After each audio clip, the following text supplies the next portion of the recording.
Buenos días, hermanos, buenas noches. Es doble turno, hoy estamos acá A las 10 de la mañana de este martes 21 de abril 2020 en el edificio Zona 13, pero la iglesia está en casa. Tú eres la iglesia, así que siempre animados estudiando la palabra del Señor. Damos gracias a Jesús por este día, contándoles también que seguimos estudiando el libro de Santiago. Esta es la sexta lección que tenemos sobre este precioso libro. Así que ponga usted ahí toda la atención, ponga sus apuntes, traiga su Biblia, todo lo que sea necesario. Así que bendecimos a cada familia, a cada miembro de la iglesia, que el Señor les bendiga y este material hasta donde llegue, pues que sea semilla en su corazón y que esa semilla pueda crecer, pueda dar fruto y pueda usted vivir en la certidumbre de la palabra. Así que les bendecimos a todos, vamos a orar. Siempre es bueno orar, hermanos, en todo tiempo. Esa es la herramienta que tenemos para comunicarnos con el Señor. Así que vamos a dar gracias por este día. Padre, te bendecimos en el nombre de Cristo Jesús. Gracias, Espíritu Santo de Dios, por estar con nosotros, por estar con la iglesia. Damos gracias por el vivir en medio de este día, Señor. Que sigas bendiciendo a Guatemala, a cada familia, Señor, a tu iglesia. Que bendigas al mundo entero, Padre eterno, en el nombre de Cristo Jesús. Preparamos nuestros corazones, Señor, nuestras vidas para tu bendita palabra. Bendecimos, Señor, al expositor también, Padre, y que sea tu Santo Espíritu ministrando el poder que hay en la palabra, Señor. Que en cada vida, en cada corazón, Señor, y que podamos ser hacedores, que seamos conocidos como una iglesia, Padre, que lleva la carga, que llevamos el precioso evangelio, Señor, que somos luz y sal en esta tierra, mi Dios eterno. Gracias, Padre, Hijo y Santo Espíritu de Dios, en el nombre de Cristo Jesús. Amén. Así es, mis hermanos, el Señor les bendiga. Entonces vamos a dejarle el tiempo entonces a Vladimir Búcaro. Prepare usted su corazón entonces y estudiamos la bendita palabra del Señor a través del libro de Santiago. Así que bienvenido, Vladimir.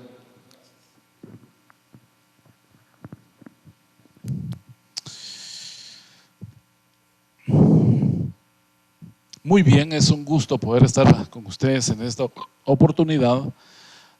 Saludamos a toda la comunidad virtual, a todas las iglesias, tabernáculo de oración, a todas las familias que forman parte de este ministerio. Y pues, como todas las iglesias, creo que estamos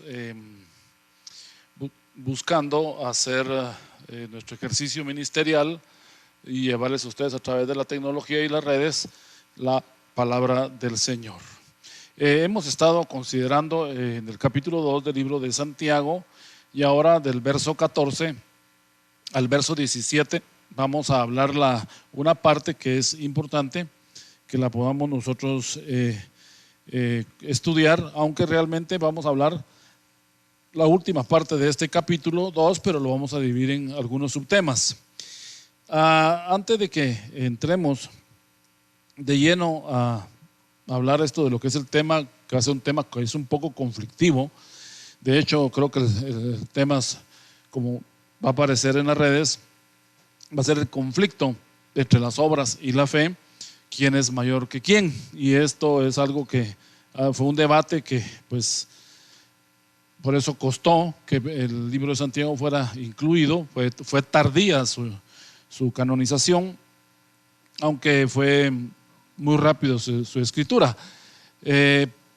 Pero vamos a solo hacer una recopilación. Santiago está escribiéndole a judíos en la dispersión, a las tribus que están, a todos los nuevos creyentes que se han incorporado a la fe, que traen toda la tradición y la usanza judía. Sin embargo, ellos están pues teniendo de alguna manera ahora esta nueva experiencia de vivir el cristianismo y el evangelio, y están ellos pues definitivamente estando en ese acoplamiento. Entonces, el libro de Santiago es un libro muy devocional, es un libro muy activo, pragmático para la iglesia específicamente, porque va a atacar problemas locales. Por eso el libro también tuvo sus inconvenientes al ser incorporado dentro del canon por el hecho de que no era doctrinal, y entonces eso podía provocar en algún momento, pero realmente, o sea, el debate de la inclusión del libro, eso podía provocar en algún momento un conflicto para incluirlo. en el Nuevo Testamento. Sin embargo, el libro es tan hermoso, tiene tanta recopilación del Antiguo Testamento, tantas palabras del Sermón del Monte, y es muy, muy, muy especial. La semana pasada, en la parte quinta, que usted la puede encontrar en la página de ITA Guatemala, usted puede entrar en YouTube o en la página de Facebook, y ahí puede unirse para poder, no solo esta lección, sino las prédicas de los días domingos. Usted puede estar ahí para ser edificado. Hablamos del problema de la acepción de personas, que era un conflicto también que se estaba dando dentro de la iglesia. Pero ahora vamos a hablar directamente de la fe y las obras. Para eso quiero que me acompañe usted al versículo 14 del capítulo 2. Hoy vamos a estar en el capítulo 2, versículo 14. Vamos a leer hasta el versículo 17 y ahí nos vamos a detener y vamos a hacer un análisis de las cosas más importantes. Hermanos míos, inicia con una pregunta: ¿de qué aprovechará si alguno dice que tiene fe y no tiene obras? Luego vuelve a preguntar: ¿podrá la fe salvarle? Esta palabra fue el motivo del conflicto, y la vamos a explicar qué es lo que significa, porque realmente no hay conflicto. Era un problema de interpretación, como muchas veces muchos de los problemas han sido de interpretación en escrituras, para poder entender qué es lo que el Señor está diciendo a través de esa palabra en la inspiración, a través de sus vasos. Verso 15: y si un hermano o una hermana están desnudos y tienen necesidad del mantenimiento de cada día, dice, y alguno de vosotros les dice: id en paz, calentaos y saciaos, pero no les dais las cosas que son necesarias para el cuerpo, ¿de qué aprovecha? Y termina el verso 17, que es lo que estamos leyendo del 14 al 17. Así también la fe, si no tiene obras, es muerta en sí mismo. Continuando el pensamiento, entonces, el autor, Santiago, ahora va a mostrar cómo la fe auténtica es aquella que se expresa con hechos concretos. Entendemos, y ya lo dijimos, pero lo vamos a aclarar en esta oportunidad, que el único medio de salvación es la fe en el sacrificio de Jesucristo. Eso es indudable. Por ninguna obra que hagamos de justicia, de hecho nuestras obras son como trapos de inmundicia, podemos nosotros acercarnos a Dios o merecer algo a favor nuestro. Eso fue un don gratuito que Él dio al dar su vida, pero somos deudores para siempre. No obstante, en el caso específico de la fe como acción, como una expresión de vida, que ya dijimos que la fe tiene ese elemento importante que es demostración. No tenemos que ver la fe como algo abstracto, como un sentimiento interior. Al contrario, la fe es el compromiso, viéndolo en modo práctico, porque creemos en las promesas de Dios. La fe es Hebreos 11:1, ¿verdad? La certeza de lo que se espera y la convicción de lo que no vemos. Es creer en lo que Dios es, en lo que Dios hace, en su tiempo, bajo sus condiciones, a la manera de Él. Pero la fe que se muestra aquí práctica, es el compromiso que se manifiesta concretamente en hechos y acontecimientos visibles. ¿Eres creyente? Ok, está bien que seas creyente, pero demuéstralo con una fe práctica. ¿Qué haría Dios en esta situación? Y así actúa uno. Esos son sus parámetros. En otras palabras, ser cristiano para Santiago es algo más, y eso le va a decir a esta audiencia, a este destinatario, le va a decir que ser cristiano es algo más que tener buenas intenciones y bellas palabras. El autor puntualiza: fe sin obras está realmente muerta, o mejor dicho, no tiene fe o no existe. La práctica entonces es la que expresa y comprueba la fe. Veamos el versículo 14, un poquito el contexto. Empieza el versículo 14 del capítulo 2, dice: hermanos míos. Mire cómo empieza: hermanos míos. La forma en que los trata de manera afectuosa. De hecho, el capítulo 2 y verso 1 también él les dice hermanos míos. Capítulo 1, verso 2, le dice hermanos míos. El versículo 19 del capítulo 1 le dice amados hermanos. Este es el corazón de un pastor, que los está tratando con cariño. Aquellos pastores que le dan palo a la congregación y piensan que mientras más duro y ellos rigen con varas de hierro, es gente que la gente asiste más por miedo y más por temor. Pero debe haber un amor, por supuesto. Un amor no es tolerancia al pecado, sino que amor es aceptación. El amor es ayudar a que la gente salga.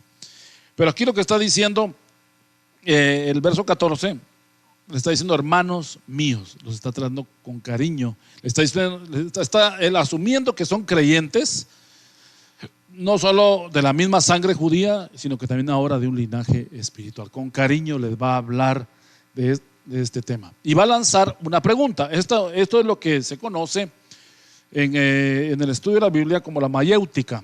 Ya lo mencionamos anteriormente, que es una forma de enseñar haciendo preguntas. Y principalmente el libro de Job, el libro también a veces Salmos, los libros poéticos, cantares y también proverbios, muchas veces usan este recurso, y algunos de los profetas también en el Nuevo Testamento, principalmente Pablo es por excelencia en Romanos, él habla mucho en esta manera. Pero aquí va a Santiago a echar mano de esta técnica de la mayéutica y va a hacer una pregunta: ¿de qué aprovechará?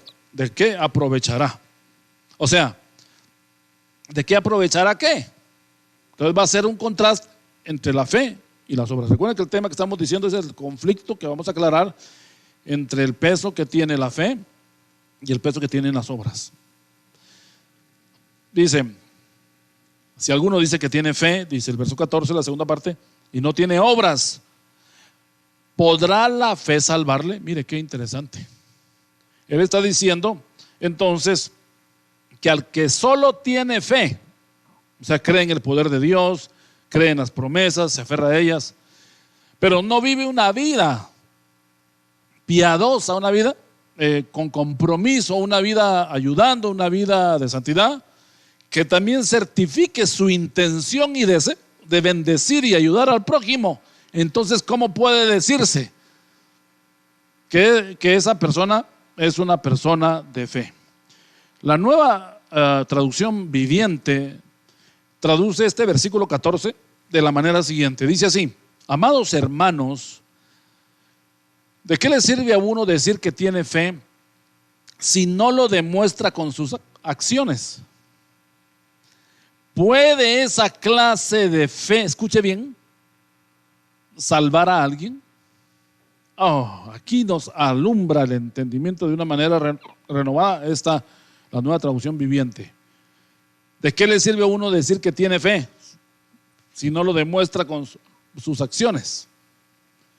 ¿Puede esta clase de fe salvar a alguno? Entonces aquí ya nos va a ampliar un poco el panorama, porque aquí dice la versión 60 de la última parte del verso 14, ¿podrá la fe salvarle? Entonces ahí entra uno en el debate. Entonces quiere decir que la fe ayuda en la salvación. No, lo que está diciendo es de esta manera. En primer lugar, la palabra fe que se va a mencionar acá es la palabra que nosotros conocemos en griego, que es la palabra pistis, en griego, que es la 3982, y pistis se refiere a fidelidad o convicción.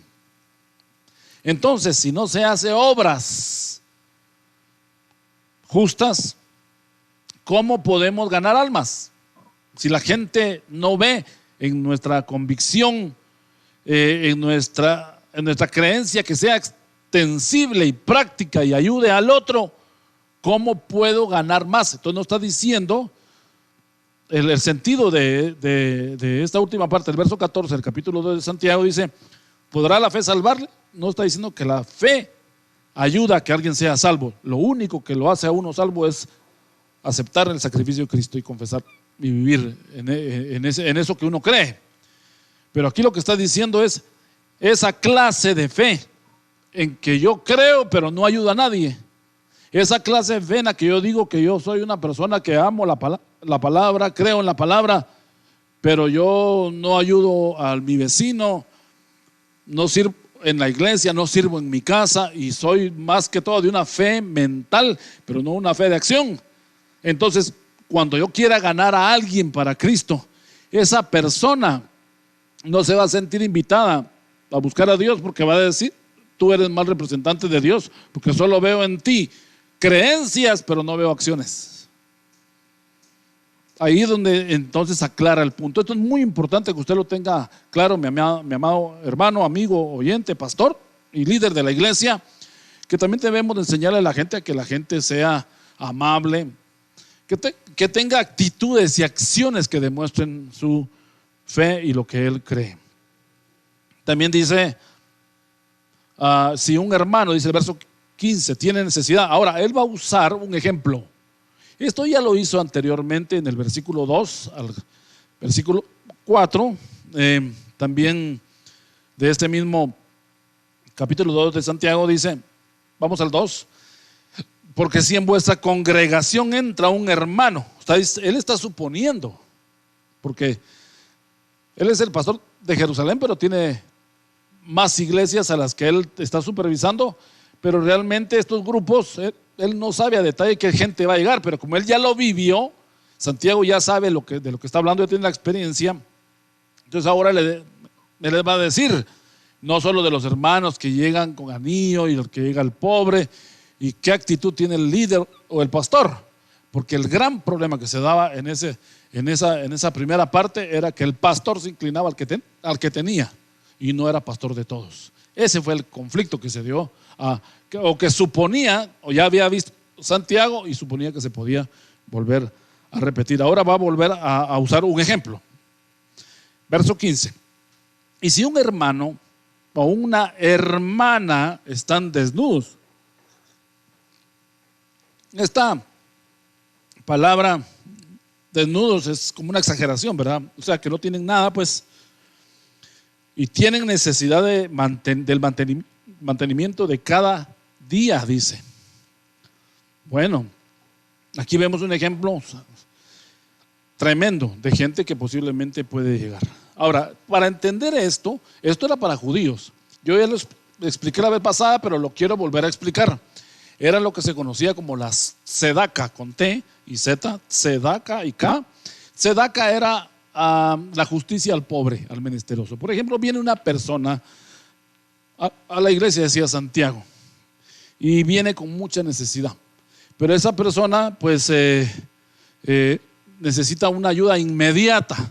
La gente se puede mover en la iglesia a misericordia, hacerle una canasta o víveres o recoger una ofrenda o qué sé yo, la primera vez, porque es algo que se da sin saber a quién. Pero si esa persona ya empieza a congregarse, ya empieza a caminar con usted y empieza usted a ver su vida, y usted se da cuenta que esa persona llegó a esa condición porque era disipador, porque era gastador impulsivo, porque no tenía mayordomía en sus finanzas, que tuvo malas prioridades, que él tomó malas decisiones. Entonces ahí ya no va a ser igual el trato, porque usted sabe que está sembrando en un lugar, en un terreno donde la persona va a malgastar. Entonces en la iglesia se hacía, en la comunidad, en la sinagoga, en la iglesia primitiva, se estudiaba la condición de la persona para saber si esa persona era digna de la ayuda. Por supuesto, usted puede ayudar a un indigente, usted puede extenderse y ayudar a una persona que usted sienta en su corazón, etcétera. Pero en el caso de la iglesia, que es gente ya fija, que ahora si usted ve que es un hermano que le fue mal porque lo engañaron, esa persona fue víctima, esa persona le robaron, esa persona fue agredida o alguna situación así, pero es una persona fiel que camina, entonces da gusto sembrar en esa tierra, porque usted ve que es una persona que va a valorar lo que usted le dé. Por eso dice, si un hermano o hermana tiene necesidad, dice el verso 15. Ahora, esto es importante que lo entendamos a la luz del verso 16. Bueno, llega esa persona y dice, es posible que llegue Santiago, le dice a los pastores de las iglesias, y nos lo está diciendo a nosotros, y alguno de vosotros, dice el verso 16, le dice, id en paz, calentados y saciados, pero no le dais las cosas que son necesarias para el cuerpo, ¿Qué aprovecha? Bueno, verso 16, la primera parte dice, si alguno le dice, id en paz, perdóneme, ¿cómo se va a ir en paz alguien que va desnudo, alguien que no tiene para el mantenimiento diario, una persona que no tiene para ni siquiera comer, y usted le dice, ve en paz? Entonces, ¿qué haría Dios? Si la Biblia dice que Dios sabe dar bendiciones, le da al creyente, al no creyente, hace llover sobre justos e injustos. Dios es un Dios responsable de su creación, y Dios le da hasta aún a los pajarillos del campo, ¿verdad? Su provisión de cada día. ¿Cómo no nos va a dar a nosotros el pan que nosotros necesitemos? Entonces aquí lo que está diciendo es, tú le dices vete y eres indiferente a su situación. Ahora, debemos de entender una cosa, y esto debe ser claro: la iglesia no es un centro de beneficencia. La iglesia no recibe asignaciones, aunque tenga un departamento, un área de atención y ayuda a alguna persona o una familia o alguna comunidad de escasos recursos. La mayor parte de las iglesias lo tienen. Y en estos días que hemos vivido esta situación, hemos visto cómo iglesias grandes se han extendido para poder ayudar a la gente que no tiene. Pero principalmente no es su llamado la cuestión, es un material, no ser un centro de beneficencia. La iglesia debe ayudar. Usted ayuda en su célula, en su grupo, usted identifica a los más cercanos a usted. Por eso hay líderes locales, inmediatos, que entienden la situación. Pero aquí lo que pregunta Santiago es, ¿de qué aprovecha? ¿De qué aprovecha? Dice, decir que tú tienes fe, pero no tienes esas acciones. ¿Podrá esa persona ser llevada al reino y podrá crecer con la indiferencia del que puede darle? No estoy diciendo el que no tiene, sino que el que puede darle. Entonces él está diciendo, ¿de qué aprovecha? En la traducción de la nueva traducción viviente, esta palabra, ¿de qué aprovecha?, se traduce así: ¿para qué le sirve? O sea, ¿de qué le sirve que yo le diga ve en paz si la persona se está muriendo del hambre? Las buenas intenciones no solucionan problemas reales. Ahora, yo le voy a decir una cosa: Santiago está tocando este tema, así como tocó el tema de la acepción de personas, del rico y el pobre, tocó el problema de la duda, habló de ser hacedores y no oidores, y habló del problema del pecado en la iglesia. Mire, él, como un buen pastor responsable, está hablando de los problemas comunes que se van a dar dentro de la iglesia, los cuales ellos tienen que ponerle atención. Si no, la iglesia va a empezar a tener problemas, se va a vaciar, se va a poner raquítica si nosotros no atendemos esas necesidades. Él está dando recomendaciones. Este es un libro eclesiológico, de consejos eclesiológicos para los líderes, para pastores y para todos los que sirven y presiden en la iglesia. ¿Cuál es la conclusión en el verso 17 entonces? Así también la fe, si no tiene obras, es muerta en sí misma. Mire cómo es de contundente él. Si la fe no tiene evidencias, es muerta. Es solo un concepto, pero no es algo extensible a la vida. Quiere decir que entonces vuestra creencia, mi amado hermano que me oyes hoy, tu creencia no es suficiente para que pueda, o sea, pues tu creencia o tu fe no es suficiente para que pueda ayudar de manera práctica a quien lo necesite. Bueno, avancemos. Vamos al verso 18 y al versículo 19. Pero si alguno dirá, tú tienes fe y yo tengo obras, muéstrame, dice aquí, tu fe sin tus obras, y yo te mostraré mi fe por mis obras. ¿Tú crees que Dios es uno? Dice el verso 19. Bien haces. También los demonios creen y tiemblan. Y vamos a entender por qué en este contexto de la fe está poniendo a los demonios en comparación.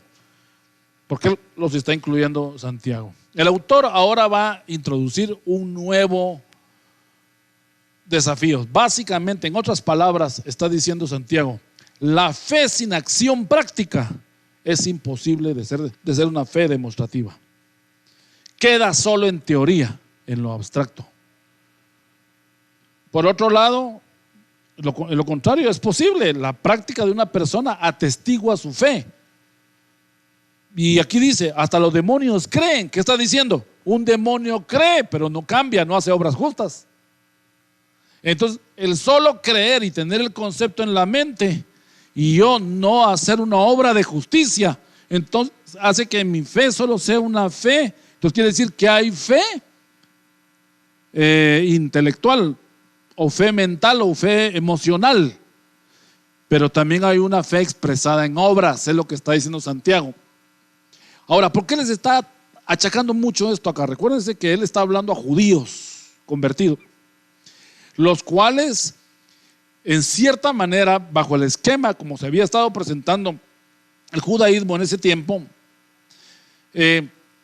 ellos tenían una fe no demostrativa, solo eran las obras para el templo, cumpliendo las 7 fiestas judías, cumpliendo el Sabbat, cumpliendo los mandamientos de la ley y la Torá, pero no se extendían con el inconverso, con el gentil, no tenían misericordia, por ejemplo, los días de sábado.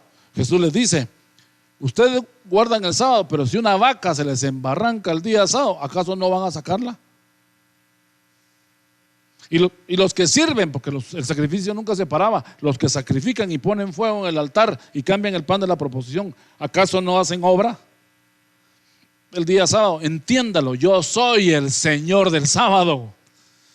Era el sábado más que una fecha, era un concepto, era una forma de vida, era un día que enseñaba cómo vivir en la plenitud de Dios. Y ahora tenemos ese gran conflicto de la fecha literal, que para los judíos, pues, por su cultura lo hacen, nosotros no estamos llamados a hacerlo lo mismo. Entonces, aclaramos este punto del versículo 14 al versículo 17. No puede la fe salvar a nadie, las obras no pueden salvar a nadie, pero las obras son una forma también de atraer a muchos. Uno puede evangelizar a la gente. Yo me recuerdo que cuando hacíamos actividades en la iglesia antes, los finales de año escogíamos una comunidad de escasos recursos, llevábamos juguetes, llevábamos bolsas con víveres, se le va un payasito, pastel a los niños, se les hacía su actividad, cantos especiales y todo, y luego se predicaba la palabra, pero se les daba la bolsa de ayuda a la gente y se les hablaba del evangelio. Y ahí si había respuesta, se levantaba un líder local para que los atendiera. Era también pudiéndoles expresar, aunque no necesariamente siempre tiene que ser la misma estrategia. Disculpen. Ahora, en el verso 20 al versículo 24, va a usar 2 ejemplos para poder darnos una mejor explicación acerca de cómo es una obra, cómo es una fe práctica. Para esto va a utilizar a 2 personajes que va a expresar ahora y va a hablar un poco de unos eventos de su vida. Uno de ellos es Abraham y otro es Rahab. Leamos el verso 20 al 24. Mas, ¿queréis saber, hombre vano, que la fe sin obras es muerta? Vano, le está diciendo, la palabra vano viene de vanir y viene de algo que tiene poco peso, es banal, es pasajero. Verso 21 sigue la pregunta. ¿No fue justificado por las obras Abraham nuestro padre cuando ofreció a su hijo Isaac sobre el altar? Sigue la pregunta, el verso 22. ¿No ves que la fe actuó juntamente con sus obras y que la fe se perfeccionó por las obras? Y se cumplió la escritura que dice: Abraham creyó a Dios y le fue contado por justicia y fue llamado amigo de Dios. Vosotros veis pues que el hombre es justificado por las obras y no solamente por la fe. Ahora vamos a ver a Abraham. Primero que nada, aquí va a decir, el verso 21, no fue justificado por las obras Abraham nuestro padre cuando ofreció a su hijo Isaac sobre el altar. Dios, o sea, Abraham creía en Dios, en su palabra, en sus promesas, ya había tenido una relación con Dios. Ahora Dios le pide una acción.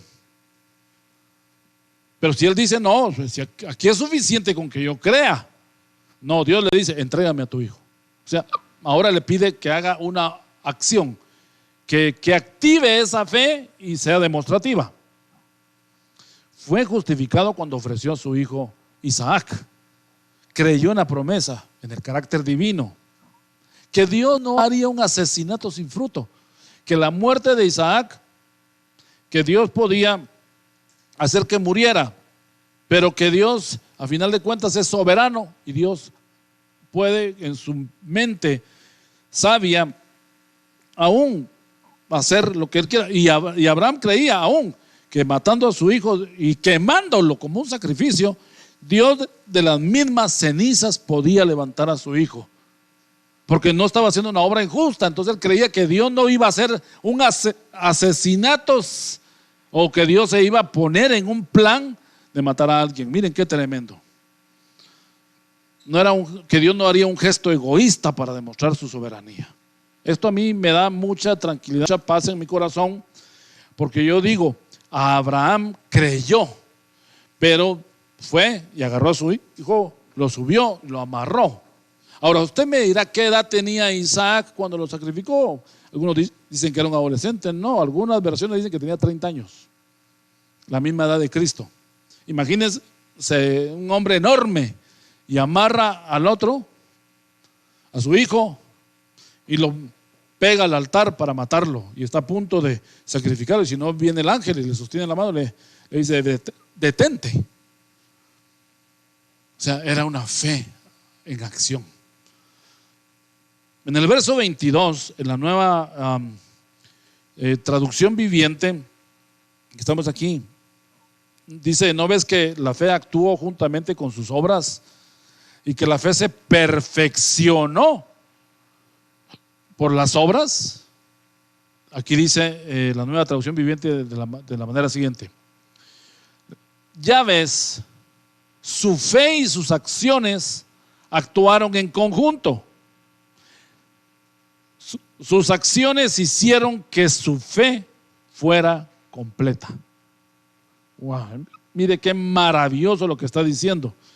Quiere decir que para que la fe y las acciones hagan su obra completa, tienen que trabajar en conjunto.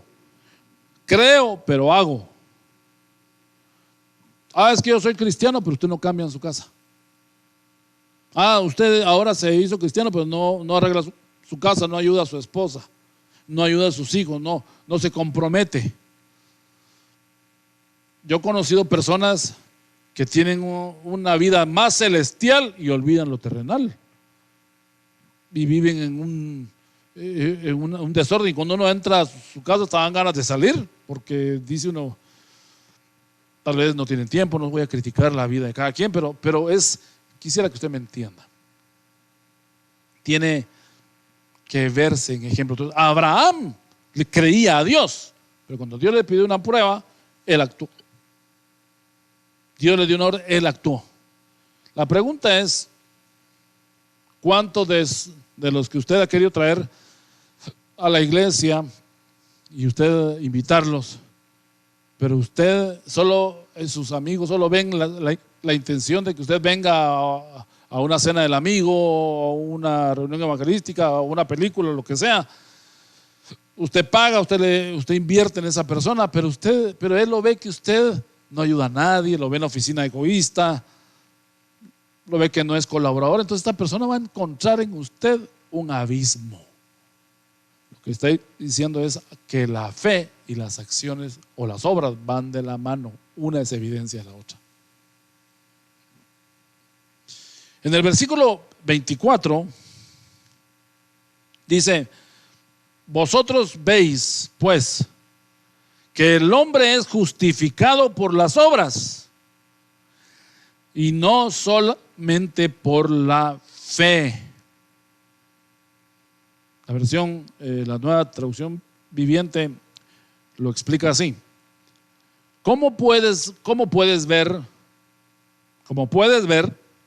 se nos declara justos a los ojos de Dios por lo que hacemos y no solo por lo que creemos.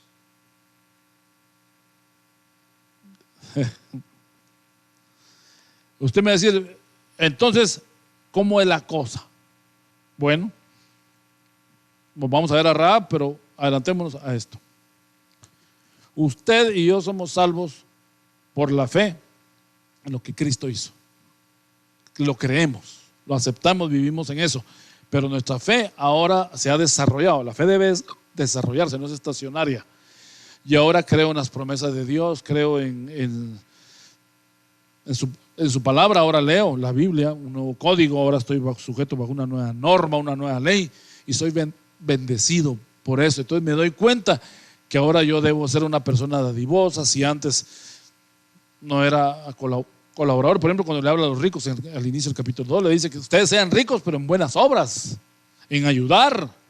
No solo decir, yo voy a la iglesia, doy mi diezmo, o esto, lo otro, porque a alguien parece como que pagar una cuota de un club y piensa que ya salvó toda su responsabilidad. No, también uno debe hacer acciones. Esas obras van a hablar muy bien y no solo va a decir usted lo que usted cree. Una iglesia activa, una iglesia misionera, misional más que misionera, porque hay una diferencia. Misioneras son los que son enviados a países y fuera de sus contextos geográficos y nacionales. En cambio, ser misional es tu contexto de tu colonia, tu barrio, tu vecino, tu compañero de trabajo. El misional es aquel que es intencional a llevar a alguien el mensaje, pero demostrárselo con acciones. Pero si usted anda a hablar las palabras, usted, y luego lo invita a la iglesia, ¿cómo le voy a creer yo que usted es cristiano? Si su mente es cristiana, pero su boca es impía. Entonces ahí estamos es un gran desafío que está hablando acá Santiago, y por eso usa el ejemplo drástico, contundente de Abraham al entregar a su hijo. Él sabía, Abraham, no lo vamos a hablar más, pero Abraham conocía a Dios. Conocía a Dios. Y cuando tú conoces a alguien, aún puedes darle la llave de tu casa, que sabes que no va a hacer nada malo contigo. Así es con Dios. Así es, esa confianza, esa certidumbre tenía él. Ahora veamos el ejemplo que ahora va a hablar de Rahab. Versículo 25. Asimismo también Rahab, la ramera, dice aquí, no fue justificada por obras cuando recibió a los mensajeros y los envió por otro camino. Miren, voy a tocar un punto que tal vez va a tener algún tipo de controversia, pero pues yo creo que es nuestro deber a aclarar algunas cosas. Por tradición, nosotros siempre hemos creído que Rahab era una prostituta, una meretriz, una sacerdotisa del templo. Posiblemente no tenemos toda la información, pero es lo que tradicionalmente se ha pensado que era así, por la palabra sonar. Pero los textos masoréticos, que son los textos más antiguos, hebreos, dicen que Rahab era una profetisa o una vigía, que obviamente ella vivía en el muro y ella estaba pues en algún sentido tenía ese llamado de Dios, pero era una mujer que no podía abrirse porque Jericó era pagano, totalmente idólatra, que era el lugar donde ella vivía. Pero leemos que dice que así también Rahab, la profetisa, usted podrá analizarla. Lo animo que entre al interlineal. Yo le puedo con mucho gusto darle a usted más adelante cuál es la interlineal que yo uso. Y si usted se va a la palabra Rahab, que está aquí en este versículo, pero también está desde Josué 2, del 1 en adelante, aparece Rahab, y la ramera en hebreo, la palabra no es ramera, es profetisa. Dice así: no fue justificada por obra cuando recibió a los mensajeros y los envió por otro camino? Mire, acá encontramos nosotros que ella ya temía al Dios de Israel. En la historia de Josué se cuenta que ella dijo: yo he oído hablar de ese Dios que liberó un pueblo con poder, o ese Dios que lo sacó con mano fuerte, ese Dios que abrió el mar rojo, ese Dios que lo sustentó 40 años, ese Dios que le dio sus leyes, ese Dios que dejó fulminado y ahogado en un lugar, en una bahía del Mar Rojo al ejército de Faraón. Esa mujer creía, se llenó de fe en la creencia del Dios vivo. Y entonces esa mujer, si haya sido o no haya sido de este trabajo que hacía, o haya sido una profetisa, usted sacará sus conclusiones. Es una mujer que al final del camino hizo extensiva su fe en acciones. ¿Cuál fue la acción? Cuando llegaron a preguntar por los ángeles que le habían ido a hablar a ella, le preguntaron por dónde agarraron. Ella dijo: agarraron para allá. Le dijo: ellos se fueron para allá. Posiblemente ellos se habían agarrado para allá y ella dijo: se fueron para allá. Alguien diría: pero mintió. Entonces significa que la mentira es buena en ciertas circunstancias. Entonces, si dependemos de una moral relativa, una ética circunstancial, podemos a veces nosotros mentir. Este era un contexto diferente. Era una nación pagana, era una mujer pagana que simpatizaba con el judaísmo o con el Dios de Israel. Era una mujer que estaba en tiempo de guerra, estaba en una situación. Entonces hay condiciones que en algún momento te van a hacer tomar decisiones. Por ejemplo, los misioneros que llegaban a los países de la ventana 1040, ellos metían de contrabando las Biblias. Imagínense, alguien diría: contrabando es pecado, contrabando es malo, y los legalistas van a decir: malo es malo, aunque sea Biblia. Pero era la forma en que introdujeron a la China comunista y a un montón de lugares la Biblia, y llegó. Esta aparente desobediencia a ella también le fue tomado por justicia, porque fue una desobediencia a una ley errada. Entonces hay una diferencia entre sujetarse y ser sumiso. Por ejemplo, se lo pongo de manera práctica. Un esposo le dice: hija, a mí me gusta, yo voy a la iglesia y todo, pero yo tengo a veces todavía algunas inclinaciones por unos vicios, así es que vamos a comprar licor y vamos a tomar y vamos a beber y nos vamos a alcoholizar, pero es en casa solo nosotros, y quiero que tú me acompañes. Esta es una orden de su esposo. Hay una sujeción, dice Efesios, ¿verdad?, que se maneja ahí, que ella se sujeta, si manejamos ese contexto. Entonces ella debe ser obediente, entonces ella va a tomar licor, ingerir licor con su esposo, porque le está dando una orden, pero es una orden errada. Entonces ella apela no a la sujeción, sino a la sumisión, porque la sujeción es a los hombres y la sumisión es a Dios. Por eso hay leyes en las que ustedes no se van a sujetar, y no estoy fomentando la rebeldía, pero usted va a seguir siempre hablando de Dios. Por ejemplo, en el libro de Daniel, se prohíbe que adoren al Dios de Israel en las tardes, porque le llega a oídos del rey a través de sus consejeros. Llega Sanbalat, llegan los hombres, Sanbalat de Nehemías, estoy citando otro, los oficiales del rey, y llegan a decirle: mira, estos judíos están adorando a las 3 de la tarde. Manda una ley, un edicto que diga que todo el que adore a otro Dios que no sea Marduk, el Dios de nosotros, muera. Entonces vienen y hacen extensivo a todos, les llegan las cartas. ¿Qué hacen los israelitas? Mesach, Sadrach, Abednego y Daniel, no obedecen a la ley y siguen orando al Dios de Israel, y eso les causa una prueba. ¿A qué voy con eso? Mi fe está basada en la palabra. Mi fe está basada en Dios. Yo no puedo reclamar un carro, no puedo reclamar una novia, no puedo reclamar una casa, porque esas son cosas que solo son para tu vida pasajera. Hoy existe mucho de esa doctrina en las iglesias.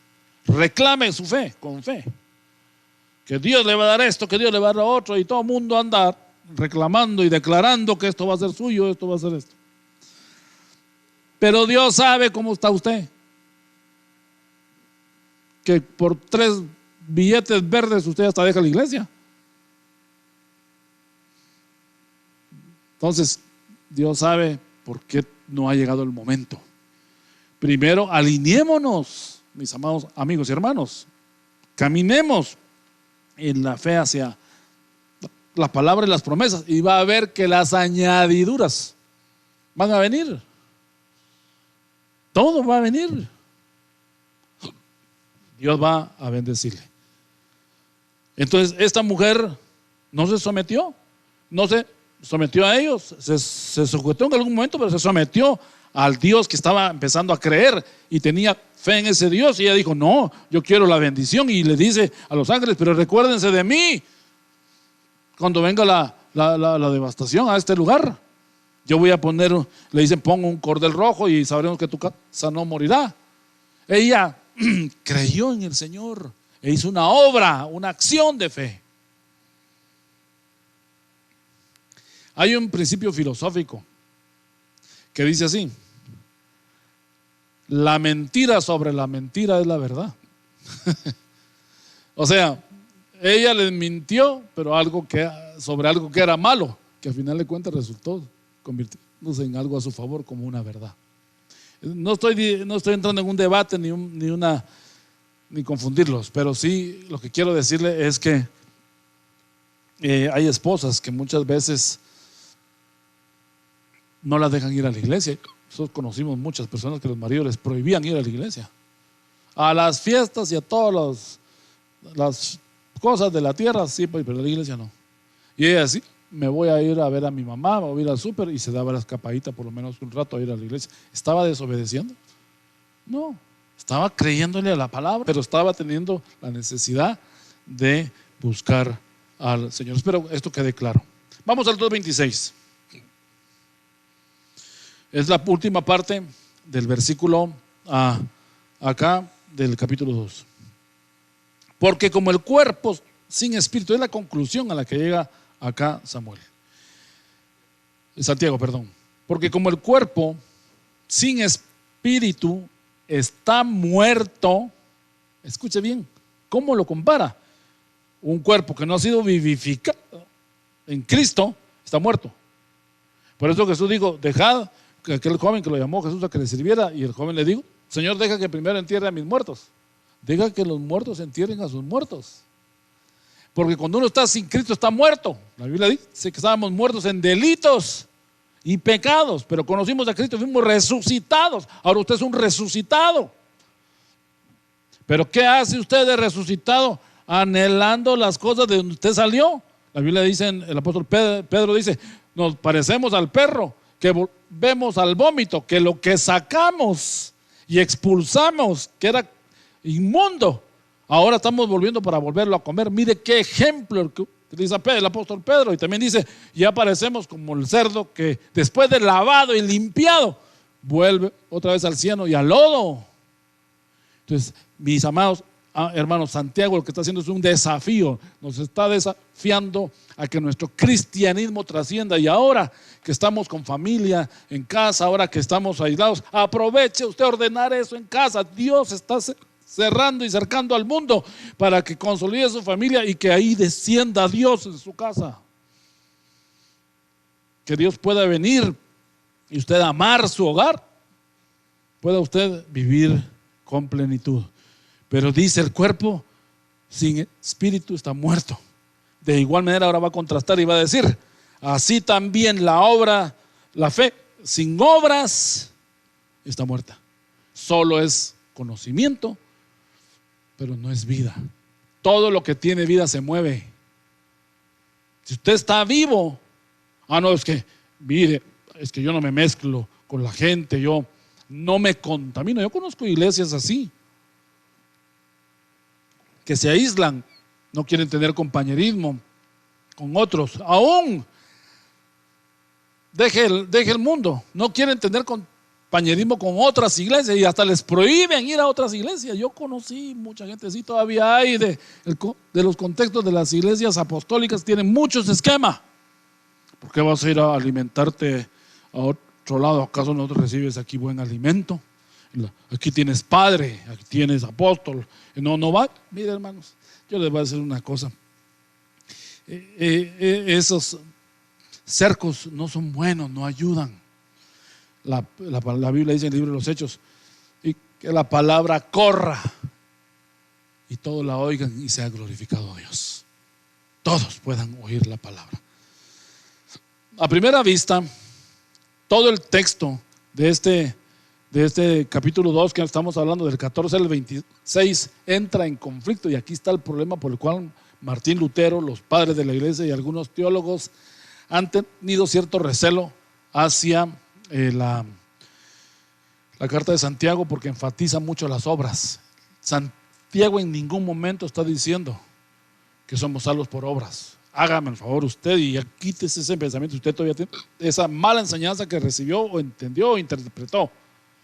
Santiago no está diciendo eso. ¿Podrá salvarle? ¿Alguna persona está diciendo él? No. Lo que está diciendo es: esa fe en acción podrá invitar a otro que llegue a Cristo. Si no tiene acción y solo es palabras, podrá ayudar al otro que cambie.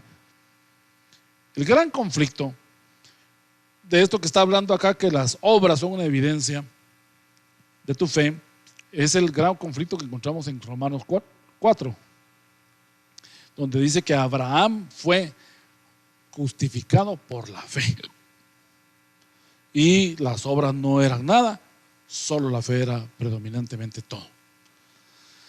Y por extensión, Pablo luego habla en Gálatas 3 para contradecir, porque es una carta también un poco apologética, de defensa contra los gnósticos que creían más en la sabiduría, que la divinidad la interpretaban como la sabiduría, no como la fe o la relación con Dios.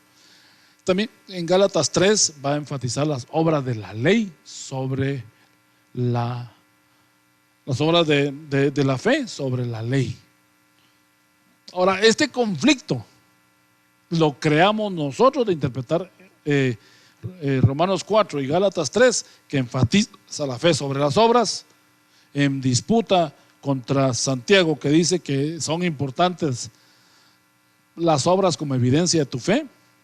Este fue un problema histórico, fue muy serio, hasta el punto que la tradición bíblica protestante rechazó la carta de Santiago, o al menos la miraron con mucha sospecha.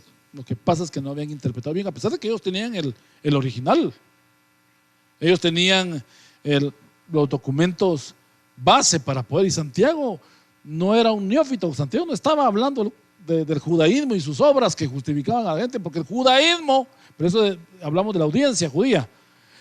Santiago está diciéndoles: ustedes van y celebran todo y ustedes se enseñorean, como aquel publicano que llegaba a orar frente a aquel y estaba el otro, el fariseo, y el fariseo estaba ahí y el publicano orando los dos al mismo tiempo, y el fariseo decía: Señor, te doy gracias, y se le miraban las filacterias, levantaba. ¿Por qué levantaba los brazos? Para que les vieran las filacterias y le vieran sus adornos en su traje, y él gritaba y decía: Señor, gracias porque no me has hecho como este. Gracias porque soy más espiritual, porque cumplo más que este. Mientras el publicano dice que ni levantaba el rostro al cielo, estaba tirado en la tierra y se golpeaba el corazón y decía: sé propicio a mi pecador. Sé propicio. ¿A quién oyó Dios más? Aquel que se estaba humillando, que esa era la razón de la oración. Entonces las obras, según Pablo, hablando no solo en Romanos y en Gálatas, sino en otras de las 13 epístolas, siempre dice algo relacionado, por lo menos un poquito, sobre este punto. Le está diciendo: las obras de la ley, el sentirte que te enseñoreas sobre otro y que eres una élite aparte, ya no te justifican. Solamente la sangre de Jesucristo justifica a la humanidad. Eso es lo que está enfatizando Santiago, y yo lo animo, mi amado amigo, que crea a Dios, crean sus promesas, pero también viva una vida de acción, que se vea, que se vea que usted acciona, que usted colabora. Pablo, entonces, y el autor de la carta, en este caso Santiago, utilizaron el mismo ejemplo de Abraham, y aparentemente podría alguien decir, como estamos mencionando, sacar conclusiones opuestas, y eso crea el conflicto. En el fondo, no obstante, parezca diferente, dicen lo mismo. Pablo dice que Abraham se volvió justo por la fe y no por medio de las prácticas de la ley del Antiguo Testamento. Y Santiago llega a decir algo más. La fe que justificó a Abraham es una realidad que se tradujo en la práctica de hechos concretos, principalmente el de ofrecer a su hijo en sacrificio. Estamos hablando de Abraham. Al hablar de la práctica de la ley, Pablo afirma que ninguna observación de reglas puede conducirnos a la salvación. De hecho, Hebreo dice que la ley no nos puede perfeccionar.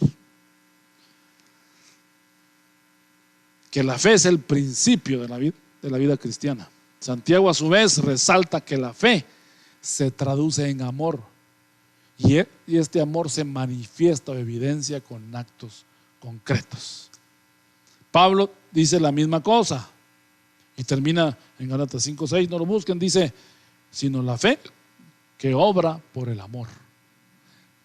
¿Recuerdan ustedes aquella historia de aquel hombre que estaba tirado en el camino y pasó el sacerdote, pasó el levita y de último, ¿quién pasó? El samaritano. Y todos pasaron encima. Este dijo, yo no me mezclo, yo no ayudo, porque para él lo importante era llegar temprano a hacer su celebración, cumplir con la Torá, pero se había olvidado que la Torá, el principio fundamental es amar a Dios y amar al prójimo,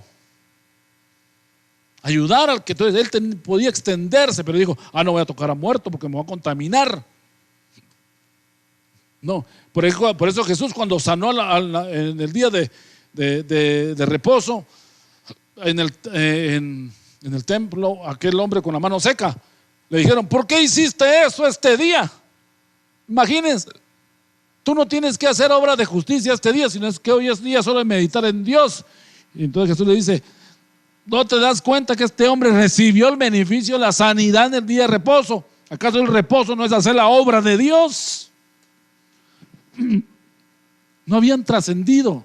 Pasa el sacerdote, pasa el levita, que eran los que deberían de ser los maestros de fe. Solo tenían fe aquí, pero no tenían fe para ayudar al pobre. Y pasa el último, el samaritano, que nadie daría nada. Los de Samaria los tenían despreciados. Históricamente usted podrá estudiar la división del reino de Israel.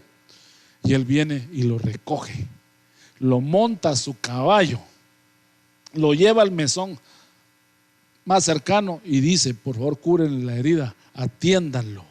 Y aquí les doy esto. Y cuando venga y regrese de mi camino, si les debo algo, yo lo pagaré. Porque este hombre estaba muriéndose y fue salvado. ¿Quién hizo uso más de la justicia? El que obró para bien. Entonces, la fe que obra por el amor, dice Gálatas 5:6. Tanto Pablo como Santiago entonces afirman pues lo mismo. ¿Por qué históricamente apareció este conflicto? Y hay un problema de las fechas, que Santiago estuvo entre el 45 y el 50 escrita, y otros tenían una idea de que las cartas de Pablo eran unas antes que otras. Entonces entraron en ese debate, pero no nos vamos a detener ahí. Lo que sí podemos decir es que Santiago tenía la intención de aclarar y corregir esta evidente exageración solo la vida en el espíritu y no la vida de acción con los demás. Y de ahí las dos conclusiones taxativas, dicen los teólogos. La fe sin las obras está muerta, y la fe sin las obras es un cadáver lo que tenemos enfrente. Bueno, una palabra muy, muy dura.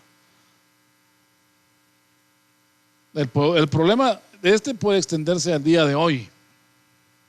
Es más fácil vivir una religión donde solo creemos pero no accionamos y no damos el testimonio. Es mucho más fácil. Solo nos volvemos una iglesia de ortodoxias, o sea, de vivir bajo doctrinas generalmente admitidas, sin práctica, con la consecuente indiferencia con la necesidad de los demás. Vamos a terminar este capítulo 2 y vamos a iniciar la introducción en los minutos que nos quedan sobre el capítulo 3, porque tenemos que avanzar. Mire cómo vamos, ya llevamos 6 sesiones y hasta ahorita vamos a entrar al capítulo 3. Pero aquí en este capítulo 3 vamos a tocar otro tema que Santiago, yo no sé por qué Santiago particularmente tenía la intención de tocar temas álgidos en la iglesia. Primero que nada, antes de entrar al capítulo 3, que es el tema de la lengua, de las palabras, hagamos un resumen rápido. Del capítulo 1 y el capítulo 2 de Santiago, vimos que Dios prueba la fe, porque todo el tema es relacionado con la fe. En el libro de Hebreos, es la fe de los hombres de Dios. Pero esta ahorita es una fe probada. Primero que nada, va a probar la fe por medio de las dificultades de la vida. Aquí va a decir Santiago en los primeros capítulos, va a decir que Dios prueba la fe de las personas por las dificultades. Por eso dice el verso 2 del capítulo 1: tenés sumo gozo cuando os halléis en diversas pruebas. Una fe probada en la dificultad.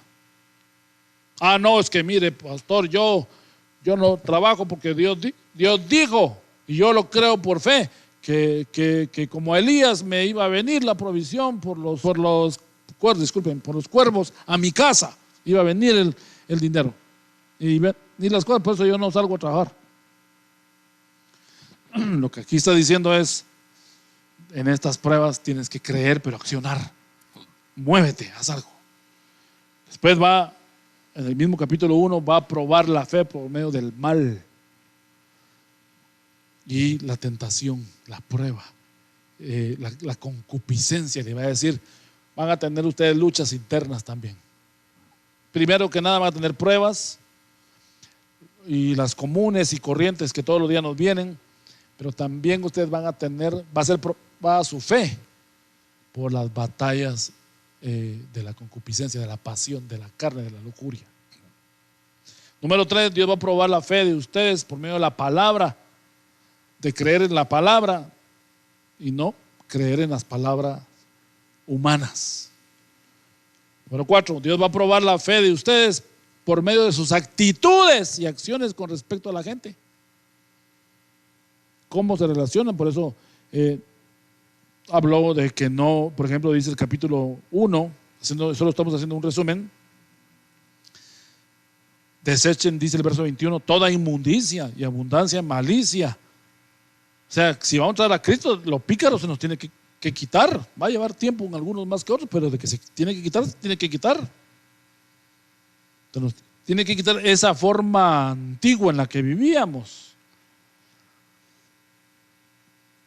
Ya en el verso 26 del capítulo 1 adelanta un poquitillo cuando dice quieren ser 27, dice 26: si alguno se cree religioso entre vosotros y no refrena su lengua. Ahorita le van a entrar al capítulo 3 a detalle a hablar de eso. Pero Dios prueba también la fe por medio de las obras. Dios prueba la fe por medio de tu caridad. ¿Cuánto tú ayudas? ¿Cuánto tú ayudas? En el judaísmo, para entrar ya de lleno pues al capítulo 3, que nos va a hablar acerca de la lengua en contraste con la sabiduría, aunque lo del judaísmo lo voy a decir ahorita, pero quiero solo dar esta pequeña introducción. Ahora Dios va a probar la fe por medio de nuestro hablar, de nuestra lengua, de nuestras palabras. J. Vernon McGee, el famoso autor de el programa que se llama A través de la Biblia, le asigna un título más escandaloso a este capítulo 3 de Santiago. Le llama el infierno en llamas. Porque él va a hablar acerca que la lengua es un fuego. Pero en los judíos, hay tres formas de hablar de una persona basado en Proverbios 6:19. Cuando Proverbios, si usted me acompaña o le va a aparecer seguramente en su pantalla para poder usted auxiliarse, Proverbios 6 dice que 6 cosas aborrece Jehová y aún una abomina su alma. El versículo 19: el testigo falso que habla mentiras y el que siembra discordia entre los hermanos. Todo está relacionado con hablar. Los judíos usan estas tres formas. La primera de ellas es el regilut. Regilut.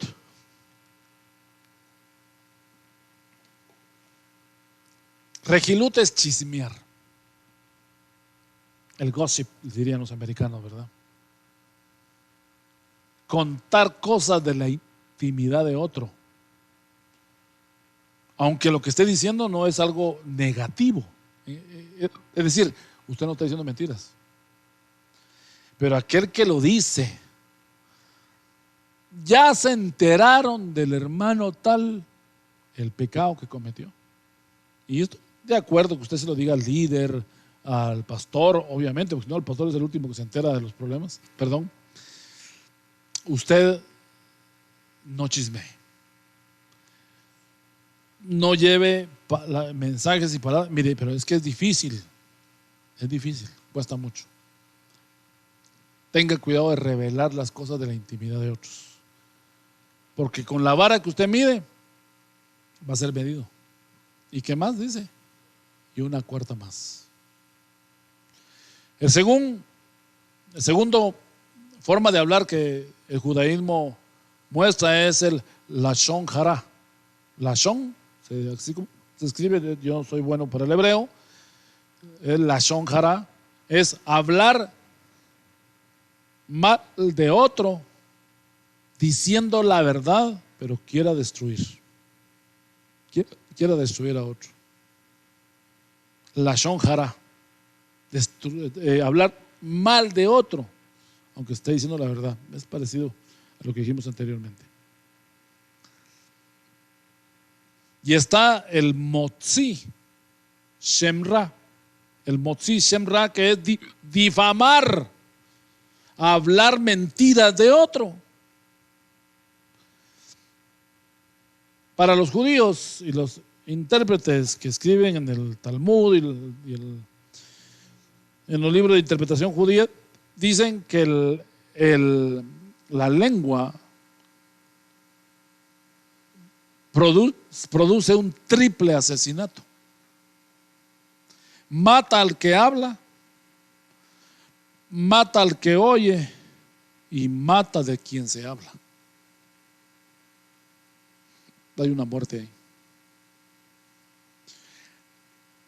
De todas las extremidades y órganos del cuerpo, la lengua es, porque todos los músculos, que es un músculo de la lengua, solo pueden moverse horizontal o verticalmente, pero de un solo sentido.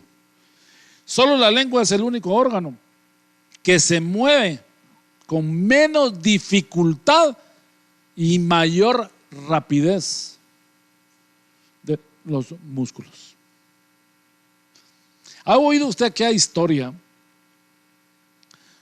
que está descrita en Proverbios, que ya que estamos aquí en Proverbios, en el capítulo 6, viendo esto, lo del que siembra discordia? Vamos al capítulo 18, acompáñenme por favor, versículo 21. Esta es la introducción al capítulo 3, ya después vamos a ver a detalle lo que está hablando. Aquí solo estamos haciendo un análisis en general de esto. 18:21 de Santiago. La muerte y la vida están en poder de la lengua. Y el que la ama comerá de sus frutos. Pero el punto es, la muerte y la vida están en poder de la lengua. ¿De dónde sacó Salomón esto? Bueno, esperemos que sea Salomón, porque recuerden que Proverbios fue escrito por otras par de personas más. Pero el que tomó este pensamiento lo tomó de una historia judía. Es la historia del rey que se enfermó. Quiero que me escuche esto antes de terminar. Porque los judíos usan muchas historias para ilustrar verdades. Cuenta el Talmud que un rey no judío se enfermó.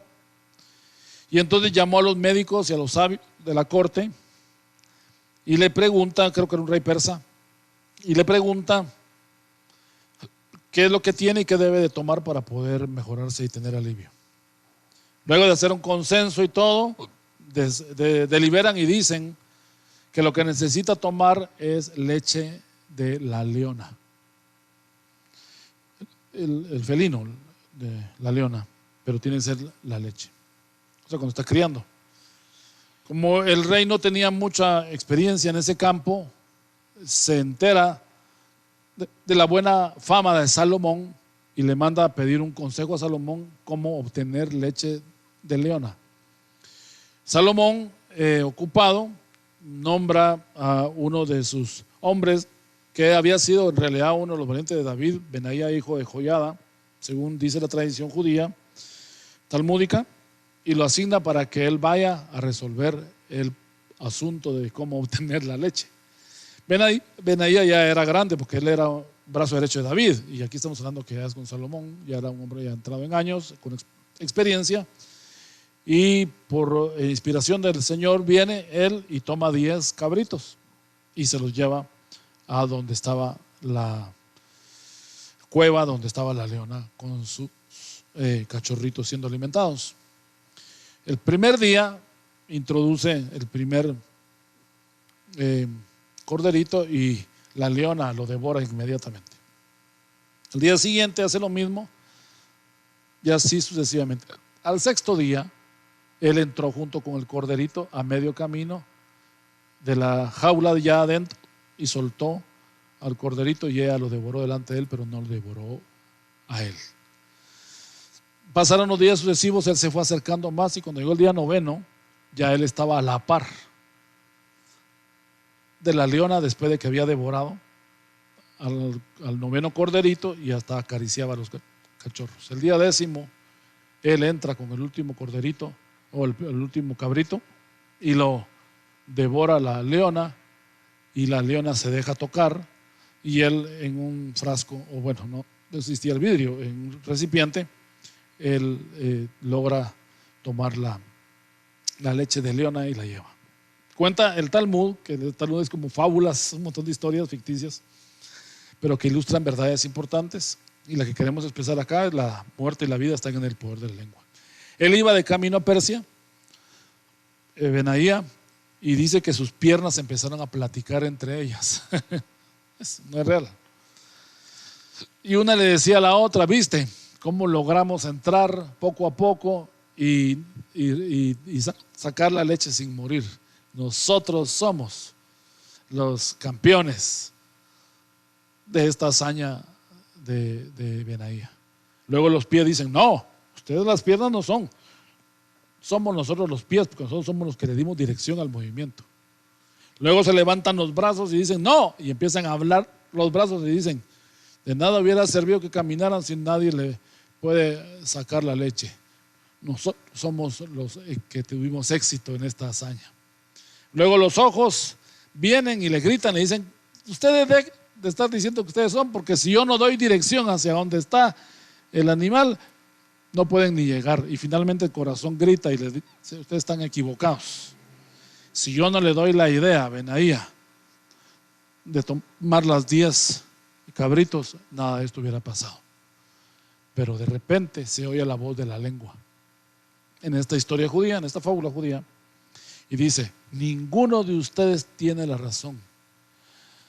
Si no hubiera sido por mí que yo vengo, y todo el pensamiento y todo lo que no sube y se dice qué es lo que se tiene que hacer, no hubiera tenido éxito esto. Por lo tanto, yo soy la vencedora de esta hazaña, la líder de esta hazaña. Y dice que todos los músculos y todas las piernas y todo el cuerpo empiezan a discutir. Dice: ¿quién eres tú? No eres más que un pequeño músculo escondido en una cueva. Tú no puedes hacer nada, le dice. Yo no puedo hacer nada, le dice. Okay. Entonces ya van a ver lo que voy a hacer. Y les voy a demostrar que la que manda soy yo. Dice que lleva la leche, llega al rey de Siria, o rey de Persia, no recuerdo bien la historia, la nacionalidad del rey. Y dice que cuando le lleva la leche, le susurra al oído y le dice: mi rey, mi señor, aquí está la leche de perro que pediste. Y dice que el rey se exalta y le dice: ¿qué estás haciendo? ¿Por qué me traes esto acá? Guardias, vengan, preparen la horca para este hombre que me está tratando mal. Entonces se voltea la lengua y les dice a todos los órganos: ya se dieron cuenta que la muerte y la vida está en poder mío. De ahí nace esa historia, esta tradición judía. Dejo esta moraleja y esta enseñanza como introducción al capítulo 3 del libro de Santiago. Aquí estamos en esta última parte de esta historia.